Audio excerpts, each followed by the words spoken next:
के वीडियो में गाल कंदासीं जलाल चांडियो एक महफ़िल में गाए पियो।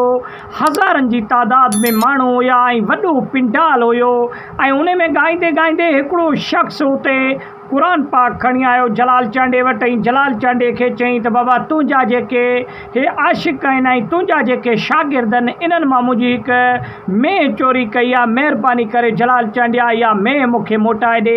मां तुंहिंजो नालो ॿुधी आयो आहियां, इन तर में वॾो तुंहिंजो नालो आहे ऐं सॼो शहर बल्कि फुलनि जो मोरे जो ऐं ॿिए शहरनि जा बि माण्हू तोखे सुञाणनि था।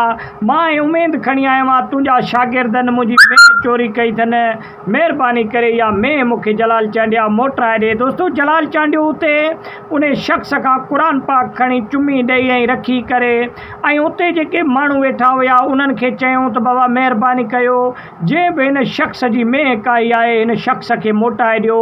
हे क़ुरान पाक खणी आयो आहे ऐं मूं वटि उमेदु सम्झी आयो आहे। 3 चकर जलाल चांडे उते पुछा कयो लेकिन कंहिं शख़्स उते जवाबु न ॾिनो।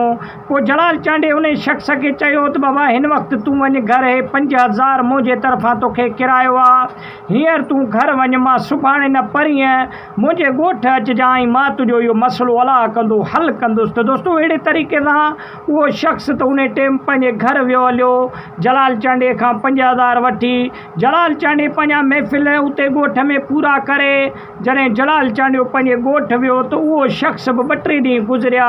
जलाल चांडे जी पुछा कंदे कंदे वञी उते जलाल चांडे जे ओताक फुलनि जे शहर में वञी पुॻो। जलाल चांडियो हिकु जग मशहूरु फ़नकार हुयो। उन शख़्स पुछा कंदे कंदे आख़िर ॾस वथा वठी करे उते जलाल चांडे जे ओताक ते अची पुॻो।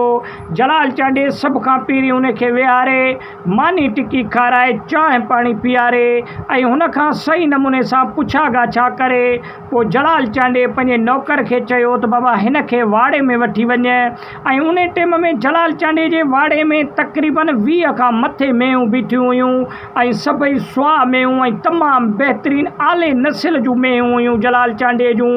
उन जलाल चांडे जे नौकर चयो त बाबा हे मेंहूं आहिनि ऐं जेको शख़्स जलाल चांडे वटि आयो हुयो उन जो वात बि पटिजी वियो ऐं हैरान थी वियो। उन शख़्स जो वात पटिजी वियो त भेणा अहिड़ियूं मेंहूं आले नसल जूं ऐं हुन पंहिंजे ज़िंदगीअ में बि अहिड़ियूं मेंहूं न ॾिठियूं हुयूं जेके जलाल चांडे जे वाड़े में बीठियूं हुयूं, तमामु बहितरीनु मेंहूं। ऐं जलाल चांडियो पाण शौक़ीन हुयो, जिथे बि जलाल चांडे जी मेंह जी ॾस मिलंदी हुई जलाल चांडे खे उतां वञी पैसनि जी परवाह न कंदो हुयो ऐं उहा मेंह अची काहे ईंदो हुयो पंहिंजे ॻोठ। ऐं जलाल चांडे वटि खीर वारियूं मेंहूं हूंदियूं तमामु बहितरीनु। ऐं जलाल चांडे वटि अहिड़ी मेंह बि हुई जेका 30 किलो खीर ॾींदी हुई। दोस्तो 10-10 किलो वेल्हे ते खीर, अहिड़ी बि मेंह तमामु बहितरीनु हुई। त पोइ जलाल चांडे उन शख़्स खे चयो त बाबा हे मेंहूं बीठियूं अथई, जेका मेंह तोखे खपे हितां का।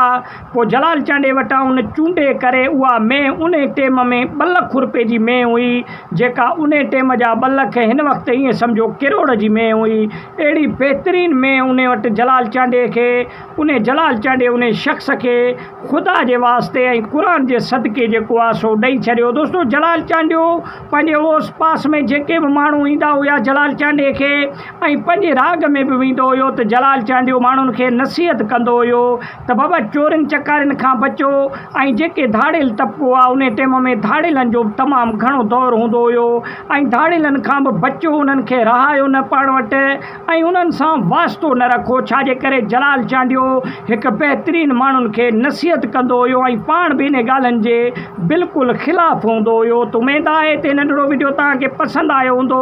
वीडियो सुठो लॻे लाइक ऐं शेयर कयो, चैनल खे सब्सक्राइब कयो, सुठो कमेंट ॾेई पंहिंजे राय जो इज़हार लाज़मी ॾींदा। वॾी महिरबानी।